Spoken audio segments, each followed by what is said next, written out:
구세주 영원히 주 영광 받으시네. 세세토록 주 다스리네. 가장 높은 곳에 우리가 반드시 성령을 받아야 됩니다. 예수님께서 부활하신 40일 동안에 제자들에게 무엇을 가르치셨냐면요, 하나님 나라의 일들을 말씀하셨다고 1장 3절에 그렇게 말씀하고 있습니다. 그리고 또 무엇을 주님께서 제자들에게 말씀했냐면 하나님의 나라의 일을 가르치시고, 그 다음에 4절과 5절에 보면은 뭘 말씀하냐면요, 아버지께서 약속하신 성령을 받기 위해서 내가 예루살렘을 떠나지 말고 기다려라라고 하는 거예요. 기다려라. 그리고 성령을 세례로 받으리라 이렇게 말씀하셨습니다. 그러니까 예수님께서 제자들에게 40일 동안 부활하시면서 이 땅에 계셔서 하나님 나라의 일들을 말씀하셨습니다. 다른 말로 말하면 복음서의 표현대로라면 하나님 나라의 일들을 가르쳐 주셨다는 거죠. 그렇죠? 그리고 또 뭐를 요구하셨냐면은 성령을 받아야 한다 라고 그렇게 말씀하신 겁니다. 나라의 일을 가르쳐주고 성령을 받아야 한다. 자, 보세요. 주님께서 이 땅에서 40일 동안 거하시면서 제자들에게 가르쳐 주셨을 때 그 가르쳐 주신 것이 어떤 것이었겠습니까? 그들의 삶에 반드시 필요한 것들을 가르쳐 주셨을 거예요. 그렇죠? 제가 지금 만약에 40일 동안밖에 살 그런 여유가 없다라고 하면은 무엇을 가르치겠습니까? 쓰잘데없는 거 가르치지 않고 가장 중요한 거 가르칠 거 아니에요. 그러니까 이것이 가장 중요하다는 거예요. 예수님이 부활하셔가지고 40일 동안 이 땅에 계시면서 제자들에게 가르쳐준 것 가장 중요한 건 두 가지입니다. 하나님 나라 그리고 성령을 받아야 한다. 두 가지라고 하는 겁니다. 그래서 5장과 7절에 5장부터 7절까지 5절부터 7절까지 보면은 예수님이 성령을 받아야 한다고 가르쳤는데 제자들이 뭘 물어봅니까? 언제 하나님의 나라가, 이스라엘 나라가 회복이 됩니까? 그러니까 예수님이 그런 건 너희가 알 거 아니다. 그러면서 뭐라고 말하냐면 다시 한번 8절을 말씀하세요. 성령을 받아야 한다. 성령을 받아야 한다 말씀하세요. 그렇죠? 그러니까 이 말은 뭐냐면요, 하나님의 백성은 반드시 성령을 받아야 한다고 하는 겁니다. 성령을 받아야 한다. 여러분, 성령을 우리가 다 받을 수 있기를 바랍니다.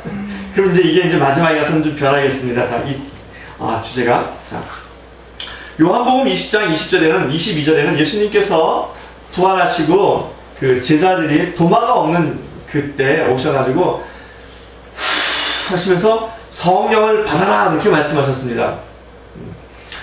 근데 그때 숨을 내셨는데 이 성령의 강림의 사건이 성취된 것은 오순절날에 성취되었습니다. 부활절날 저녁에 하고 숨을 내셨지만 그것이 완전하게 성취되어서 제자들에게 나타나신 것은 오순절날이라고 하는 것이죠. 그래서 우리가 한번 이 주님께서 말씀하신 것을 통해서 성령 세례를 받아라, 성령 충만 이런 것들이 어떤 의미인지 우리가 한번 살펴보고 우리 삶 가운데 성령의 인도를 받고 날마다 성령 충만한 삶을, 성령 충만을 구하는 그러한 삶을 우리가 살아갈 수 있기를 바랍니다. 먼저 1장 5절 한번 읽어보겠습니다. 요한은 함께 읽을까요? 시작. 요한은 물로 세례를 베풀었으나 너희는 몇 날이 못되어 성령으로 세례를 받으리라 하셨느니라. 이게는 뭐야? 무슨 말이냐면요, 이런 겁니다. 성령으로 세례를 받는다라고 하는 말씀을 전하셨고요. 그다음에 1장 8절 다시 한번 읽어보겠습니다. 1장 8절 읽겠습니다. 시작. 오직 성령이 너희에게 임하시면 너희가 권능을 받고 예루살렘과 온 유대와 사마리아와 땅끝까지 이르러 내 증인이 되리라 말씀하셨습니다. 그렇죠? 그러니까 다른 말로 말하면 성령으로 세례를 받으리라 이렇게 말씀하셨는데 다시 조금 뒤에 성령으로 세례를 받으리라고 말씀하신 바로 그 뒤에 뭐라고 말씀하시냐면요, 성령이 너에게 임하시면 이렇게 말씀하셨어요. 그렇죠? 그러니까 성령으로 세례를 받는다는 것은 성령이 임하는 겁니다. 성령이 임하는 것이 성령 세례이고요. 자, 그렇게 성령이 우리 가운데 임하시면은 나타나는 현상이 있는데 그것이 두 가지입니다. 첫 번째는 뭐냐면요. 성령이 너에게 임하시면 너희가 권능을 받고, 그렇죠? 첫 번째 나타나는 현상이 뭐냐면 권능입니다. 두 번째 나타나는 현상이 뭐냐면은 증인이 되리라 라고 하시는 거예요. 어디까지요? 땅끝까지 이르러서. 근데 세례를 받는다는 것이 5절에 있는 말씀대로 세례를 받는다는 것이 뭡니까? 세례는 요한의 세례는 물로 주는 세례잖아요. 그렇죠? 이 세례는 이렇게 요한의 세례는 물에 잠기는 거 아닙니까? 근데 이 본래 세례라는 뜻이 뭐냐면은 씻는다는 뜻이에요. 씻는다. 그러니까 물에 잠긴다 혹은 물로 씻는다. 결국 다시 말하면은 죄를 물로 씻는다는 거 아니에요. 죄가 물에 잠겨서 죄를 물로 씻는다는 의미입니다. 그러니까 성령의 세례라는 것은 뭐냐면요. 이런 겁니다. 성령에 잠긴다는 거예요. 그러니까 성령으로 씻겨진다는 거죠. 물에 잠겨서 물이 씻어나가는 거죠. 마찬가지로 성령에 잠겨가지고 성령이 나를 씻는다고 하는 겁니다. 그런데 이 성령의 그 세례, 성령으로 잠겨서 씻는다는 것은 이 물로 세례를 받는 것보다 조금 더 아주 깊은 의미가 그 안에 담겨져 있습니다. 뭐냐면요. 8절에 오직 성령이 너희에게 임하시면 이렇게 말씀하고 있는데요.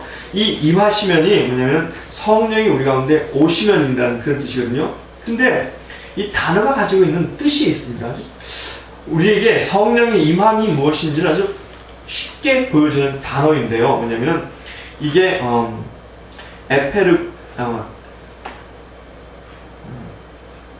에페르코마이라고 하는 단어입니다. 에페르코마이라고 하는 단어인데 이 에페르코마이가 합성어입니다.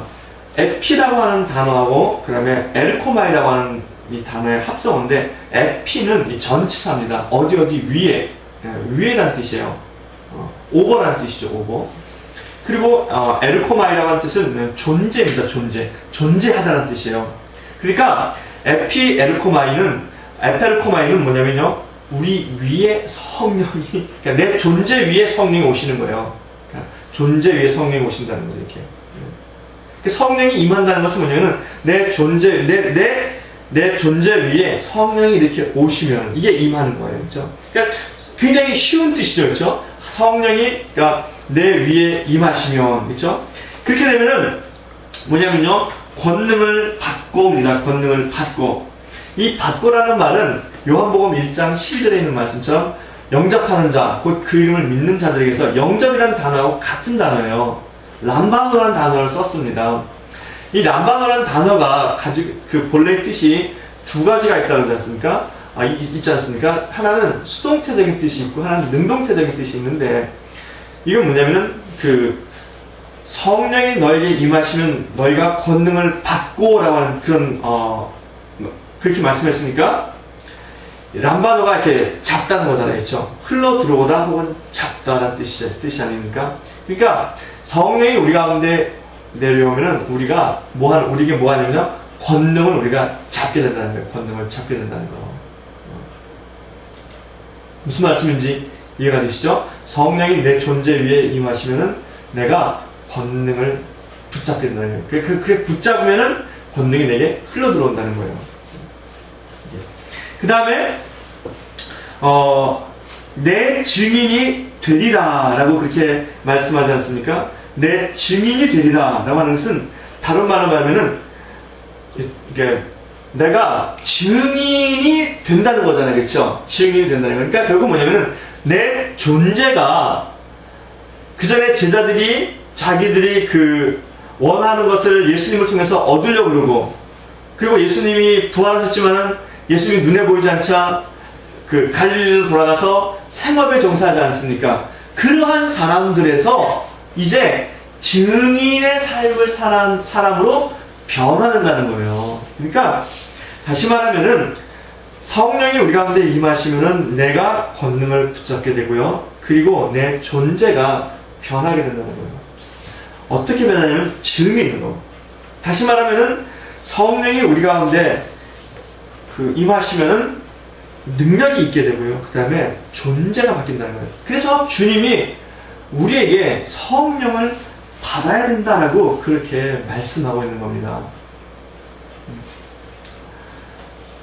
우리의 존재가 변하지 않는 상황에서 우리가 예수 그리스도의 증인의 삶을 살기가 불가능합니다.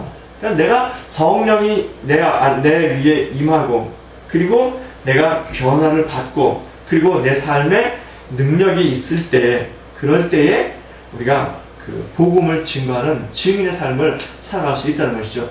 이것이 뭐냐면은 그리스도인이라는 거예요. 이것이 그리스도인. 그러니까 그리스도인에게 성령을 받아도 되고 안 받아도 되고 이것이 선택이 아니라 예수님께서 말씀하시는 필수 요건이라는 거예요. 필수 요건. 그 다음에 오늘 사도행전 우리 2장을 한번 펴보세요.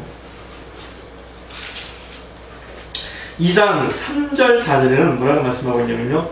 불의 혀같이 갈라지는 것이 저희에게 보여 각 사람 위에 임하여 있더니 저희가 다 성령의 충만함을 받고 성령이 말하게 하심을 따라 다른 방언으로 말하기를 시작하니라. 이때 그 3절에는 뭐냐면요. 성령이 각 사람 위에 불의 혀같이 갈라지는 것이 각 사람 저희에게 보이고 각 사람 위에 임하여 있더니 이게 무슨 소리입니까? 이게 임하여 있는 거잖아요. 임한 현상을 보여준 거잖아요. 그런데 이때의 단어는 조금 다른 겁니다. 그리고 아까 그 1장 5절에 있는 1장 8절에 있는 임하여와는 다른 겁니다. 에페르코마이하고 다른 건데 이거는 무슨 단어를 썼냐면요. 카티조라고 하는 그 동사를 썼는데 이거는 앉다는 거예요. 앉다. 이렇게 머물러 있다는 뜻이에요. 그러니까 존재 위에 이렇게 있는데 성령이 어떻게 하신 겁니까? 우리 위에 앉았다는 거예요. 접촉점이 생겼다는 거예요. 접촉점이. 그렇죠?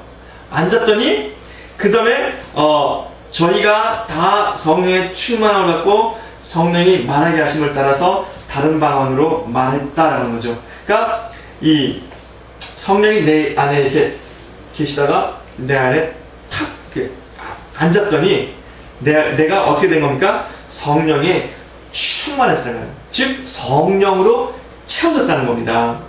그렇게 채워지니까 뭐냐면은 무엇을 하기 시작했다는 거예요. 다른 말로 말하면 이 하기 시작한다는 것은 뭐냐면요. 이게 지배를 받다는 거거든요. 지배하다는 거죠. 그러니까 성령이 나를 지배하기 시작했다는 거죠. 다른 말로 말하면 이겁니다. 인도를 받는다는 뜻이에요. 인도를 받는다. 근데 성령이 말하게 하심을 따라라고 이렇게 말하세요. 따라. 이 따라라고 하는 것은 뭐냐면요. 이건 카소스라고 하는 그런 그 단어인데 부사어입니다. 근데 왜냐면은 무엇처럼이라는 무엇처럼. 그러니까 성령이 내 위에 머물러 이렇게 있고 내 위에 앉아서 내가 충만해지니까 내가 성령처럼 말하기 시작했다는 뜻이에요. 그렇게 나오는 것이 뭡니까? 방언이라는 거예요. 방언. 놀랍지 않습니까? 그러니까 이게 성령이 우리 가운데 임한다는 것이 어떤 뜻인지 우리가 쉽게 알 수 있잖아요.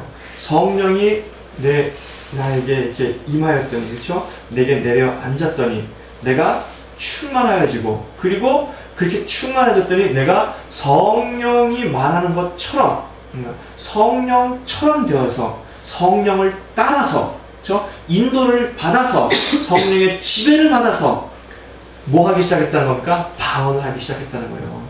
다. 어떤 사람들이? 거기에 모인 사람들이 다. 그래서 우리가 성령이 충만하면은 나타나는 현상이 뭐냐면요. 이겁니다. 방언으로 말을 했다는 거예요. 방언으로. 즉, 이 보세요. 4장에 성령이 말하게 하심을 따라 하잖아요. 성령이 말하게 하심을 따라. 즉, 성령을 따라했다는 겁니다. 자, 성령이 뭡니까? 하나님의 영이잖아요. 그렇죠? 우리가 하나님의 영을 따라갈 수 있다는 거예요. 따라갈 수 있다는 거예요. 에베소 5장 1절에 보면 너희는 하나님을 본받으라 그러지 않습니까? 어떻게 본받습니까? 성령으로 본받는 거예요. 성령으로. 그러면 우리가 이 성령을 따라 말을 하잖아요. 그렇죠? 다른 말에서 방언하기 시작했다는 겁니다. 그러니까 성령 충만하게 되면 우리 가운데 성령의 현상이 나타나는데 이 오순절날에는 방언을 말하기 시작했다는 거죠. 그러니까 믿으시기 바랍니다. 두 번째는 뭐냐면요. 그렇게 성령의 역사가 있어 난 뒤에 그 다음에 그 41절에 보면 그 말을 받은 사람들은 세례를 받으며 그날의 제자 수가 3,000이나 더하더라. 그러니까 3,000명이나 되는 사람들이 제자가 됐다는 거예요. 다른 말로 말하면은 교회가 생겨났다는 겁니다. 교회가. 자, 부활절로 다시 돌아가겠습니다. 예수님께서 십자가에서 부활하시자, 그렇죠? 성령이 50절을 맞이해서 강림하셨고, 그렇죠? 그 강림의 사건의 결과로 무엇이 생겼다는 겁니까? 교회가 생겼다는 거잖아요. 그렇죠? 그러니까 예수 그리스도의 부활과 성령의 강림은 반드시 교회로 연결된다는 교회로. 그래서 하나님의 그 그리스도를 향하신 하나님의 뜻은, 하나님의 나라는 예수님께서 하나님의 나라를 선포하셨는데 그 하나님의 나라의 종착점은 뭐냐면 교회라고 하는 겁니다. 교회. 그래서 이 교회 안에 무엇이 있죠? 하나님의 신비가 있는 겁니다. 하나님의 신비. 하나님의 천사들도 모르는 신비가 교회 안에 있는 거예요. 이 교회 안에 있는 하나님의 신비를 보고 천사들이 무엇을 얻는다고 에베소서에 말씀하고 있습니까? 지혜를 얻는다고 그러잖아요. 하나님의 경륜을 안다고 그러지 않습니까? 그렇죠? 교회가 나타나는 거예요. 그 다음에 이렇게 성령에 충만해졌더니 42절부터 47절에는 뭐라 말하냐면요. 성도들이 서로 나누었다고 말하고 있습니다. 나누었다. 즉 나눔의 삶이 나타나는 거죠. 다른 말로 말하면 하나님의 지배되는, 하나님의 그 영역에서 지배되는 삶이 나타났다고 하는 겁니다. 네, 마지막으로 뭐냐면요. 이겁니다. 이게 오늘의 말씀의 핵심입니다. 자, 성령이 우리 가운데 들어오시고 나타나면요. 사람들이 자기의 한계를 벗어나는 겁니다. 이게 성령의 나타남의 가장 중요한 겁니다. 자기의 현재를 초월하게 된다는 거예요. 자기를 벗어나게 된다고 하는 겁니다. 자, 사람들이, 이 성령을 받은 사람들이 어떻게 됐습니까? 방언을 말했잖아요. 그렇죠? 자기가 모르는 말을 한 거예요. 그러니까 자기가 가지고 있는 능력과 한계를 어떻게 하는 겁니까? 성령의 임재로 이렇게 벗어나게 되는 거잖아요. 그렇죠? 그 다음에 예수님이 십자가에서 죽으시고 부활하셨지만 그 당시의 사회적인 분위기는 어떻게 됐습니까? 예수 그리스도를 믿는다고 그렇게 공공하게 사람들이 이야기를 하면은 사람들로부터 배척을 당하고 핍박을 당하는 그러한 사회였습니다. 그래서 그리스도인들이 눌려 지낼 수밖에 없었는데 성령이 임하자 어떻게 했습니까? 담대해진 거예요. 담대해진 거. 즉 자기가 가지고 있는 자기의 어떤 그런 용기가 없었는데 그 용기를 얻게 돼서 자기를 벗어나게 된다는 겁니다. 성령의 임재가 있으면 자기를 벗어나는 거겠죠. 그 다음에 또 베드로가 어떤 일이 벌어졌냐면 사람들이 술 취했다 그러니까 베드로가 아니다. 요엘서에 있는 말씀이 이루어진 것이다 라고 그렇게 말을 합니다. 즉 자기가 몰랐던 지식의 한계를, 말씀의 한계를 벗어나서 하나님께서 계획하시고 하나님의 말씀의 그 세계로 들어가서 알게 된다고 하는 겁니다. 4장에 보면은 제사장과 바리새인들이 베드로를 보고 뭐라 하냐면 본래 무식한 자인 줄 알았는데 그렇게 얘기를 해요. 근데 어떻게 저렇게 유식하게 됐냐, 말씀을 잘하느냐, 이상하게 생각합니다. 그만큼 성령이 우리 가운데 임하면요 우리의 지식의 한계를 벗어나게 됩니다. 다른 말로 말하면요 자기의 영역에서 벗어나서 하나님의 영역으로 들어간다고 하는 거예요. 성령의 충만은. 그래서 다시 우리가 말씀을 하면요 성령의 충만은 자기를 벗어나고 자기를 넘어서게 하는데요. 고린도후서 3장 17절에 보면 주의 영이 있는 곳에 자유함이 있다. 그렇게 우리에게 말씀하고 있습니다. 그것은 뭐냐면은 주의 영이 있으면은 나의 모든 눌림에서 나를 벗어나서 자유하게 한다는 거예요. 눌림에서 벗어나. 그러니까 나의 현재의 실존에서 벗어난다는 거예요. 가령 이런 겁니다. 영적인 눌림이 있지 않습니까? 우리가 그렇죠? 영적인 눌림. 이 영적인 눌림도 성령이 내게 들어오면은 내가 그것을 벗어난다는 거예요. 또 압박이 있지 않습니까? 압박. 그리고 강박관념 이런 것들이 있잖아요. 그렇죠? 두려움이 있잖아요. 근데 성령이 임하면 이것을 벗어난다고 하는 겁니다. 그러니까 예를 들면 이런 거예요. 제가 어릴 때 중학교 때 교회를 갔는데 노방전도를 간대요. 노방전도를 가는데 교회를 가고 싶은데 오후에 심심하고 그러니까 가고 싶은데 노방전도 한다니까 어떡할까. 그러다가 교회를 그러니까 친구들하고 놀고 싶은 마음에 갔어요. 그런데 얼마나 그게 그 당시에는 창피하고 그게 막 나를 막 누르는 거예요. 그래서 이거 해야 되나 말아야 되나. 그런데 어쨌든 간에 이제 순서가 되니까 이제 전도지를 주고 기도하고 그리고 갔어요. 근데 막 이렇게 힘든데 전도지를 이렇게 주고 예수님 믿으세요. 뭐 다른 말 했겠습니까? 저도 중학교 1학년 학생이 예수님 믿으세요. 예수님 믿으세요. 이러는데 나도 모르는데 점점 내 안에서 기뻐지는 거예요. 그래서 이제는 저쪽에 사람이 오면은 막 뛰어가서 예수님 믿으세요. 구원 얻으세요. 이렇게 되는 거예요.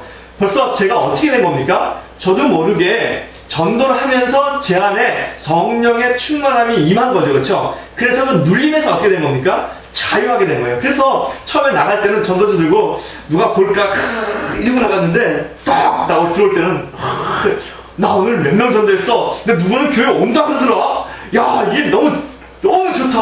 막 이렇게 하고 드는 거예요. 벌써 뭐가 생긴 겁니까? 자유함이 생긴 거예요. 자유함이. 그렇죠? 기쁨이 생긴 거잖아요. 나를 벌써 넘어선 거잖아요. 그렇죠? 예를 들면 그런 겁니다. 또 부부싸움하거나 화가 나거나 막 스트레스를 받거나 그러잖아요. 그렇죠? 근데 하나님이 딱 임하면 어떻게 됩니까? 부부싸움 할 것도 용서해 주게 되잖아요. 응?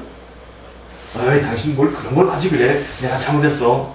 맞아, 당신이 맞아. 내가 다음부터 잘할게. 뭐 이렇게 변하잖아요. 응? 근데 한국에 있을 때 들은 이야기입니다. 그러니까 사실은 이게 거짓일 수도 있어요. 거짓 증거일 수도 있어요. 어느 교회에서 그 예배를 드리고 나서 그날따라 주제가 사랑이었는데 예배를 드리고 나서 교회 주차했는데 누가 차를 딱 막은 거예요. 그래가지고 그 사람이 근데 늦게 나왔어. 같은 교회 성도인데 얼굴도 모르죠. 큰 대형 교회니까. 근데 막 어떻게 차를 세워놓고 막 잠가놓고 그러고 갈 수 있냐고. 그리고 안 그래서 빨리 나가야지. 그래서 막 화를 내고 막 싸우는 거예요. 그러면은 그분이 그 예배를 드렸지만은 그분은 성령의 충만함을 전혀 못 받은 거예요. 왜냐면은 자기의 현재의 상황을 넘어갈 수 없었으니까. 그렇죠? 그러니까 자기의 상황에 눌림을 당한 거 아니에요. 그렇죠? 차가 막혔고 내가 해야 되는데 내가 나가야 되는데 그러니까 자기 안에서 빠져나올 수 없었던 거예요. 이게요. 자기 중심에서 자기 이익에서. 네, 마찬가지입니다. 성령이 임하면 우리가 병에도 눌리잖아요. 그렇죠? 감기에도 눌리고 병에 눌린 것은 병에 임재 안에 살아가는 겁니다. 우리가 스트레스에 임재 안에 살아가고 그렇죠? 그러니까 돈의 압박에 임재 안에서 막 돈이 막 내려 막 나를 눌러 막 그럼 그 돈의 압박 안에서 막 눌러 사는데 막 무겁다 막 이러는 것도. 근데 이 병에 눌렸을 때도 성령이 임하면은 치유가 생기는 거고 또 치유가 나오지 않더라도 거기서 어떻게 되는 겁니까? 자유하게 되는 거잖아요. 크리스찬들이 죽음에서 자유하게 되는 게 뭐냐면은 우리를 억누르는 이 죽음의 이 고통과 불안이 성령의 임함으로 말미암아 그것이 해소되어져서 죽음을 넘어가는 겁니다. 근데 많은 그리스도인들이 다른 분야에서 성령의 충만함을 못 느낀다 할지라도 이 죽음으로부터는 자유롭게 돼요. 되게 가장 인간의 가장 근본적인 불안이잖아요. 이 죽음이요. 이 불안에서 해소가 되어져. 왜 그렇습니까? 그것은 성령이 내 안에 거하시기 때문에 그런 거예요. 내 안에 임하셨기 때문에. 그래서 죽음의 그 압박 속에서 넘어서가지고 하나님의 세계에 딱 들어와 있기 때문에 이미 그것으로부터 자유로워지는 겁니다. 근데 아직도 내가 이렇게 억압과 모든 종류의 억압과 이런 데서 자유롭지 못하다 그러면요, 내가 눌림받고 있다는 거예요. 성령에 충만하지 않다는 거예요. 그러니까 자 보세요. 그렇게 됐을 때 벌써 진단이 나왔잖아요. 그렇죠? 그러면 그 다음에 뭐가 있습니까? 처방만 남은 거잖아요. 그러니까 문제가 한결 쉬워진 거죠. 자, 또 우리가 이 세상을 살아가다 보면은 내가 충만한 경우도 있지 않습니까? 내 욕심, 내 경험. 그러면 나를 추구하게 되잖아요. 또 뭐냐면은 세상에 충만한 경우가 있지 않습니까? 그래서 뭐 세상의 것들을 좋아하고 세상 방식대로 살아가고 그래서 세상에 충만한 경우도 있고 또 두려움에 충만한 경우도 있지 않습니까? 그렇죠? 그럼 두려움에 눌리고 그렇죠? 또 병이 충만한 경우. 근데 또 어떤 경우도 있습니까? 하나님의 영이 충만한 경우도 있잖아요. 그렇죠? 근데 이 하나님의 영이 충만하면 우리 안에 있는 다른 것들은 다 물러가게 되어 있습니다. 그 사형리 마지막에 보면은 그 사형리가 복음을 제시하고 그리고 짧게 양육을 하지 않습니까? 그래서 그림이 나와 있는데 그림에 나와 예수님이 있어요. 그래서 내가 그 의자에 앉아 있으면 모든 것이 이렇게 무질서하게 되고 예수님이 그 안에 그 의자에 앉고 내가 예수님 아래에 무릎 꿇으면 모든 것이 질서가 쫙 잡혀진다고 그렇게 양육을 할 때 간단하게 그림이 있잖아요. 기억나세요? 기억 안 나시나? 다음 주에 제가 사용리 그 그림을 한번 가지고 와야겠습니다. 그게 뭐냐면요. 그런 겁니다. 바울도 그랬어요. 우리 안에 로마서 7장에 보면은 내 안에 두 마음이 있다고 그러잖아요. 내 속사람이 있고 옛사람이 있다고 그러지 않습니까? 새사람이 있고 옛사람이. 그러니까 우리 안에 뭐가 있냐면요. 예수 그리스도가 내 안에 거하시잖아요. 그렇죠? 예수 그리스도로 인해서 거듭난 예수 그리스도가 있고요. 그렇죠? 내 새사람이잖아요. 그 다음에 나의 옛사람이 있지 않습니까? 옛사람이 충만해지면 내 마음 안에 주님의 자리가 사라지는 거예요. 점점 내가 충만해진 거예요. 반대로 내가 사라지고 예수님의 그 예수님이 충만해지면 내가 사라지잖아요. 내가 죽잖아요. 그러면은 내가 모든 상황에서 이렇게 벗어날 수 있는 거예요. 이렇게 옮겨갈 수 있는 겁니다. 그것이 어떤 신비적인 능력으로 나오는 것이 아니라 내 안에 예수님께서 거하시기 때문에 내가 그것을 자연스럽게 벗어날 수 있는 거죠. 다시 말하면 내 영역을 넘어서서 하나님의 영역으로 들어가는 거예요. 이렇게. 그래서 우리가 그 승리할 수 있는 거죠. 그렇죠? 그러면은 우리에게 중요한 것은 뭐냐면요. 어떻게 하면 그럼 우리가 성령 충만해질까라고 하는 말입니까? 그렇죠? 성령 충만해지는 법을 말씀드리기 전에 다시 한번 여지껏 드린 말씀을 쭉 요약을 해드릴게요. 하나님의 영이 우리 가운데 거하시고 우리가 성령이 충만해지면요. 내가 나를 벗어나게 된다는 겁니다. 이것을 꼭 명심하시기 바랍니다. 그래서 내가 어떤 상황에서 나를 벗어나지 못하고 내가 그것에 눌려있거나 스트레스를 받으면요. 내가 그 상황 속에 잡혀있다는 것을 우리가 알 수 있는 거예요. 그렇죠? 그러면은 그것을 벗어나는 방법은 성령에 충만해지는 거 아닙니까? 그렇죠? 그러면 그 문제를 벗어날 수 있는 거예요. 어떻게 하면 성령 충만할 수 있을까요? 2장 37절 한번 보세요. 베드로가 저희들에게, 그러니까 예루살렘 사람들에게 설교를 하면서 예루살렘 사람들이 우리가 어찌할꼬 물어보니까 베드로가 이렇게 얘기했어요. 38절에 베드로가 가로되 너희가 회개하여 각각 예수 그리스도 이름으로 세례를 받고 죄사함을 얻으라. 그리하면 성령을 선물로 받으니. 첫 번째 뭡니까? 회개입니다. 회개하고. 지금 우리는 이미 그 예수 그리스도 안에서 구원을 얻었잖아요. 그러니까 우리에게 필요한 것은 뭐냐면요. 이미 목욕한 자에게는 뭐가 필요하다고요? 목욕을 다시 할 필요가 없고 손발을 씻는 게 필요하다고 그러지 않습니까? 그러니까 회개가 필요한 거예요. 주님, 제가 잘못했습니다. 그런데 회개할 때 우리가 무엇을 회개합니까? 주님 오늘 용서해 주세요. 제가 죄를 저질렀습니다. 신호등을 위반했습니다. 이런 걸 회개하는 것이 아니라 그런 건 기본이죠. 그렇죠? 어떤 거냐면은 하나님과의 관계를 회개하는 겁니다. 관계. 오늘 하나님을 제가 먼저 우선순위를 뒀어야 되는데 우선순위를 두지 못했습니다. 하나님이 온 땅에 충만하다고 하시다고 했는데 온 땅에 충만하신 그 하나님을 제가 무시하고 제가 어떤 일을 할 때 하나님이 안 계신 것처럼 그렇게 살았습니다. 주님 용서해 주세요. 이걸 회개하는 거예요. 하나님과의 관계에서 우리가 하나님을 생각할 때 전지전능하시고 충만하시고 그리고 살아계시고 이런 걸 우리가 믿잖아요. 그렇죠? 그런데 내가 어떤 행동을 할 때 하나님이 마치 살아계시지 않은 것처럼 행동을 했단 말이죠. 그럼 불신으로 행동했다는 거죠. 그렇죠? 그러면 뭘 해야 됩니까? 그것을 회개해야 되는 거예요. 그것을. 그러면은 하나님의 관계가 다시 회복이 되는 거예요. 하나님의 영이 충만하게 내는 저도 보세요. 하나님이 살아계신 우리가 늘 고백하는데 어떤 행동을 할 때 하나님이 살아계시지 않은 것처럼 불신을 택했단 말이죠. 그렇죠? 그렇다면은 그게 뭐냐면요. 내가 지금 무엇을 선택했냐면은 선악과가 있었는데 하나님의 말씀을 믿는 것이 아니라 아담과 하와가 선악과를 따먹은 것처럼 내가 그걸 따먹었다는 거예요. 그걸 따먹는 순간에 나는 누구의 지배에 들어가는 겁니까? 죄악의 지배에 들어가는 거잖아요. 그래서 그것을 반드시 회개해야 되는 겁니다. 회개를 하면은 하나님께서 그리스도 예수 안에서 하나님의 사랑으로 다시 우리를 회복시켜 주세요. 그래서 하나님의 은혜 안에 들어가게 만들어 주세요. 그래서 하나님의 은혜가 다시 흘러 들어오는 거죠. 성령이 우리 안에 다시 쫙 흘러 들어오는 거예요. 성령의 지배를 받는 거예요. 우리가 다시 인도하심을 받는 겁니다.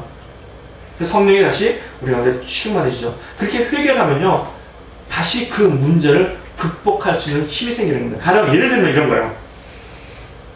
가령 예를 들면 우리가 어떤 그 어린 아이들이 사춘기 때 교회를 다닌다 할지라도 좋은 물건이 있으면은 갑자기 돈도 없는데 저거 갖고 싶어 그러면 주인도 안 보는데 슬쩍 넣잖아요. 그렇죠? 그런 경우가 생기잖아요. 애들이니까. 그렇죠? 죄인은 분명히 알지만은 자기를 절제할 수 없고 자기를 누를 수 없으니까 극복할 수 없으니까 딱 가진단 말이죠. 가졌는데 보니까 이게 딱 보니까 죄를 알았단 말이죠. 그럼 이 사람이 이 학생이 그걸 가지고 주인한테 가서 돌려주고 죄송합니다. 제가 이렇게 했습니다. 돌려주고 그리고 나서 하나님 앞에 다시 회개를 하잖아요. 그렇죠? 그러면 하나님의 은혜가 다시 어떻게 들어옵니까? 우리 가운데 흘러 들어오는 것을 경험할 수 있잖아요. 바로 그겁니다. 그러면은 그 다음에는 그것을 봐도 어떻게 합니까? 그럼 마음이 안 생기는 거잖아요. 남자들은 되게 이런 경험이 한두 번 있을 법도 한데 왜 없나요? 저는 군대에서요. 그 군대에서는 관불이잖아요. 관에서 지급한 거잖아요. 니 거 내 거가 없잖아요. 그렇죠? 그에게 지급된 거잖아요. 근데 제가 그 행정병이었는데 내무반 생활을 잘 안 하다 보니까 어느 날 이제 군기 검열이 나오는데 철로가 없는 거예요. 그랬더니 고참이 너 이따 밤에 철로 갖다 놔 그러는 거예요. 그게 어떤 말인지 알잖아요. 그렇죠? 그때 고민도 하지 않았어요. 예, 그랬어요. 그리고는 다른 내무반에 있는, 다른 부대의 내무반에 있는 가가지고 철로를 다 갖다 놨어요. 제가 그걸 얼마나 회개했는지 몰라요. 지금도 틈틈이 회개해요. 그 떠오르면 주님 죄송합니다. 제가 그때 그랬습니다. 그러면서 주님 감사합니다. 그게 저한테 뭐가 되냐면은 왜 그런 것만 있겠어요. 지금 그걸 말하기 좋아서 그렇게 말하는 건지. 여기에 참 죄악 안에 있잖아요. 그렇죠? 근데 그것을 회개하면은 하나님이 다시 우리를 세워주세요. 그렇죠? 회개하면. 그래서 충만해지는 법이 뭡니까? 회개라는 겁니다. 회개. 그렇죠? 그러면 오순절에 동일했던 그 성령의 역사가 우리 가운데 있는 겁니다. 성령을 선물로 받으리니 이렇게 말씀하고 있지 않습니까? 우리가 성령을 선물로 받는 겁니다. 그렇죠? 성령은 선물로 받는 겁니다. 내가 무엇을 해서 받는 것이 아니라. 그렇죠? 근데 우리가 회개하는 것은 뭐냐면은 그 길을 막았던 것을 터는 거예요. 터면은 하나님께서 우리 가운데 흘러주시는 거죠. 그렇죠?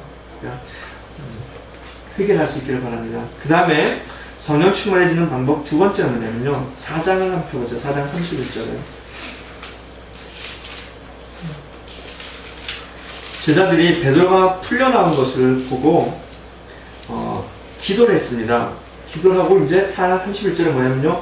빌기를 다하매 모인 곳이 진동하더니 무리가 다 성령이 충만하여 담대히 하나님 말씀을 전하니라. 기도를 했더니 진동이 있다는 것은 오순절 날에 급하고 강한 바람소리와 불의 현상을 얘기했잖아요. 그렇죠? 그런 현상이 나타난다는 거지 그것이 다 특별한 게 아니라고 하는 겁니다. 사람들이 진동한 것이 아니라 모인 곳이 진동했다는 거예요. 모인 곳이. 그렇죠? 진동하더니 무리가 다 성령에 충만했습니다. 그런데 나타나는 게 뭡니까? 자기들을, 그러니까 베드로가 지금 옥에 갇혔다가 풀려나왔는데 이 사람들이 지금 그 뭐죠? 마가의 다락방에 숨어서 기도했잖아요. 근데 담대해졌어요. 그러니까 그 억눌림에서 풀어진 거죠, 그렇죠? 담대해지고 그 다음에 뭡니까? 하나님 말씀을 전한 거예요. 그러니까 자기를 넘어갈 수 있었던 거죠, 그렇죠? 자기들의 삶의 상황을 넘어갈 수 있었던 겁니다. 어떻게 해요? 성령이 충만해짐으로만요. 그러니까 기도하는 겁니다. 여러분 기도하시기 바랍니다. 기도하면은 성령이 충만해집니다. 왜 그런 거 경험한 적이 없나요? 내가 지금 시험을 보는데 제가 좀 이렇게 기가 약합니다. 그래서 운전면허 시험 볼 때도 막 떨고 그랬어요. 그래서 이게 막 너무 당황스러워가지고 핸들을 거꾸로 돌아야 되는데 핸들을 이렇게 그 뒤로 돌리면 이렇게 뭐 이렇게 맞춰서 돌려야 되는데 그걸 몰라가지고 차가 같이 반대로 막 한 거예요. 막 너무 당황하잖아요, 그렇죠? 근데 그 막 기도하고 그러면은 갑자기 차분해지고, 그렇죠? 차분해지고 그리고 담대함이 생기는 그런 경험이 있잖아요. 시험 볼 때거나 노래 부를 때거나, 그렇죠? 뭐 발표 있을 때거나 그러잖아요. 그러니까 그래서 기도하면은 담대해지는 겁니다. 담대해지는 것이 뭐냐면요, 성령의 충만에, 성령의 임재의 뭐라고요? 표현입니다. 이게 임재가, 아, 성령께서 지금 임재하셨구나. 성령께서 임재하시면은 이런 게 이럴 수도 있어요, 그렇죠? 아, 이럴 수도 있는데 내가 금방 알 수 있어요. 아, 담대한 마음이 생긴다. 그러면 아, 내가 이 상황을 극복했구나.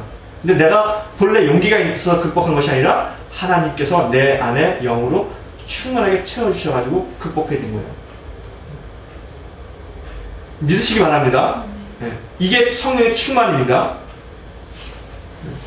그래서 어떤 상황에서 우리가 눌리거나 그러면요, 기도를 하세요. 그래서 그것을 근데도 잘 안 풀린다, 잘 안 된다, 극복할 수 없다, 그러면 계속 기도를 해야 돼요. 그러면 그것을 벗어나요. 어떤 두려움이 갑자기 생기잖아요, 그렇죠? 어떤 두려움 갑자기 확 생기잖아요. 그러면 성령의 충만했을 때까지 뭐 해야 됩니까? 기도를 해야 됩니다.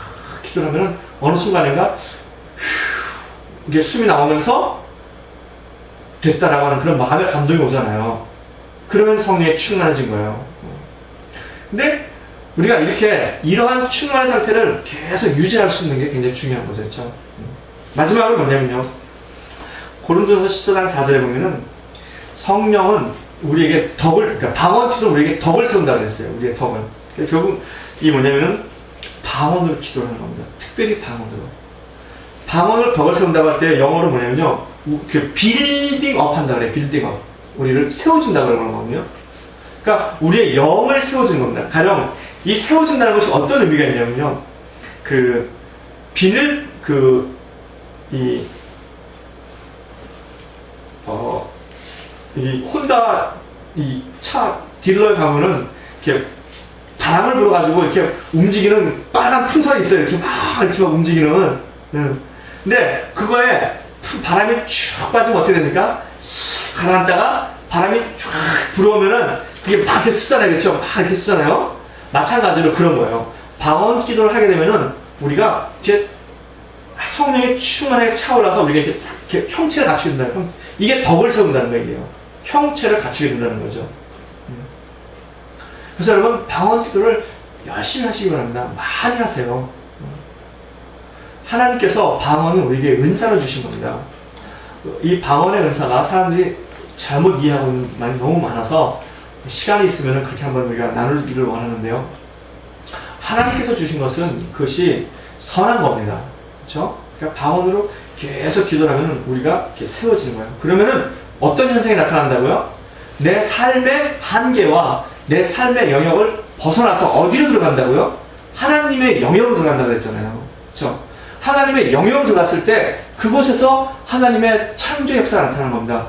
지혜와 계시를 얻게 되고요, 그렇죠? 또 어떤 일이 생길 때 병 고치는 역사도 나타나기도 하고요, 그렇죠? 그 다음에 모든 일에서 담대해진다고 하는 겁니다, 여러분. 여러분 성령 충만해지시기를 주의 이름으로 축원합니다. 주님께서 부활하신 것은 바로 우리에게 성령의 충만함을 주시기 위한 바로 그 증거로 주신 거예요. 그리고 그 시작입니다, 부활이. 여러분, 우리가 얼마든지 우리가 성령의 충만을 택하면은 성령의 충만이 우리 가운데 임한다는 것을 여러분 믿으시기 바랍니다. 그래서 날마다 성령의 충만을 택하시며 성령 충만한 삶을 살 수 있기를 주의 이름으로 축원합니다.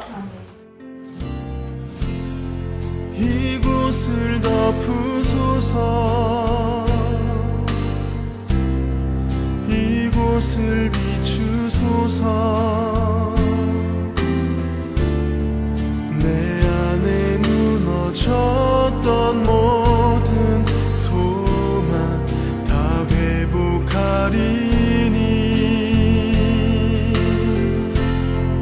이곳을 지나소서